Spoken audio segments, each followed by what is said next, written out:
بسم اللہ الرحمن الرحیم۔ السلام علیکم ورحمۃ اللہ وبرکاتہ۔ مثنوی مولانا روم کے ایمان افروز واقعات کی کتاب سے آج جو واقعہ ہم پڑھ رہے ہیں وہ ہے محبوب صلی اللہ علیہ وآلہ وسلم کی جدائی میں رونے والے ستون کا واقعہ۔ رسول اللہ صلی اللہ علیہ وآلہ وسلم کھجور کے ایک خشک تنے کے ساتھ ٹیک لگا کر مسجد نبوی میں خطبہ دیا کرتے تھے۔ آپ صلی اللہ علیہ وآلہ وسلم کے لیے باقاعدہ بڑھئی سے لکڑی کا ممبر تیار کروایا گیا، تو آپ صلی اللہ علیہ وآلہ وسلم نے اس خشک تنے کو چھوڑ کر اس ممبر پر خطبہ دینا شروع فرمایا۔ تو اس صدمے سے کہ اب مجھ پر اللہ کے رسول صلی اللہ علیہ وآلہ وسلم خطبہ دینے کے لیے ٹیک نہ لگائیں گے، اس نے اس طرح رونا شروع کیا جس طرح چھوٹا بچہ ماں کی جدائی میں روتے ہوئے سسکیاں لیتا ہے۔ اس واقعے کو مولانا روم رحمۃ اللہ تعالی علیہ کس پیارے انداز سے بیان فرماتے ہیں۔ وہ ممبر جس کا نام استوانہ حنانہ تھا، رسول اللہ صلی اللہ علیہ وآلہ وسلم کی جدائی سے نالہ کر رہا تھا جیسے کہ وہ کوئی عقل والا انسان ہو۔ اس کی آواز گریہ سے اصحاب رسول صلی اللہ علیہ وآلہ وسلم تعجب اور حیرت میں پڑ گئے کہ یہ ستون اتنا بڑا، طویل و عریض ہو کر کس طرح رو رہا ہے۔ پیغمبر صلی اللہ علیہ وآلہ وسلم نے دریافت فرمایا کہ اے ستون، تو کیا چاہتا ہے؟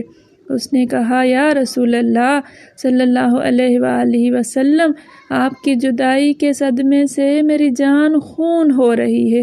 آپ صلی اللہ علیہ وآلہ وسلم کی جدائی سے میری جان اندر ہی اندر جل رہی ہے۔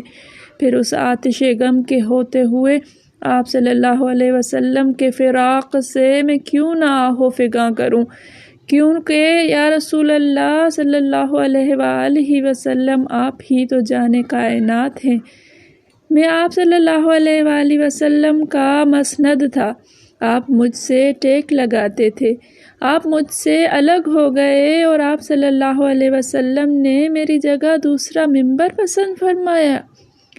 حضور صلی اللہ علیہ وآلہ وسلم نے ارشاد فرمایا کہ اے مبارک ستون، اگر تو چاہتا ہے تو تیرے لیے دعا کر دوں کہ تو سرسبز و شاداب اور ہمیشہ پھلدار درخت ہو جائے اور تیرے پھلوں سے ہر مشرق و مغرب میں رہنے والا مستفید ہو، یا تو عالم آخرت جنت میں رہنا چاہتا ہے اور تو ہمیشہ کے لیے تر و تازہ ہونا چاہتا ہے۔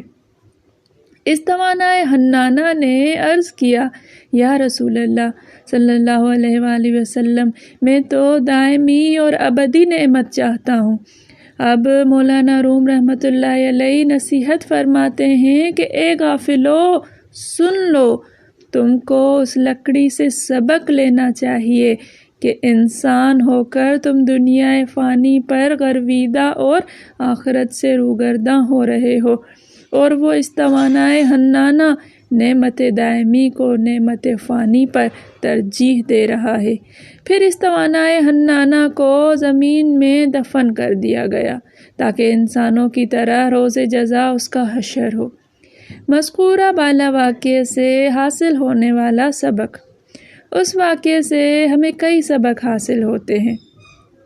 نمبر 1، ایک بے جان لکڑی کو رسول اللہ صلی اللہ علیہ وآلہ وسلم کی اتنی معرفت و پہچان حاصل ہے کہ آپ صلی اللہ علیہ وآلہ وسلم کی جدائی کے غم میں ہچکیاں باندھ کر رو رہا ہے۔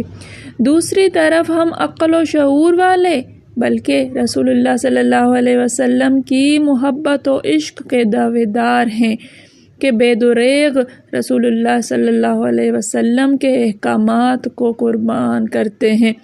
آپ صلی اللہ علیہ وآلہ وسلم کے اسوہ حسنہ کو چھوڑ کر مغربی تہذیب و تمدن کو فلاح و بہبود کا ذریعہ سمجھتے ہیں۔ رسول اللہ صلی اللہ علیہ وآلہ وسلم پر مر مٹنے کو انتہا پسندی، شدت پسندی اور تاریک خیالی جبکہ آپ صلی اللہ علیہ وآلہ وسلم کے دشمنوں کے طور و اطوار کو روشن خیال، اعتدال پسند اور کامیابی کا ضامن سمجھتے ہیں۔ افسوس، صد افسوس ہماری حالت پر۔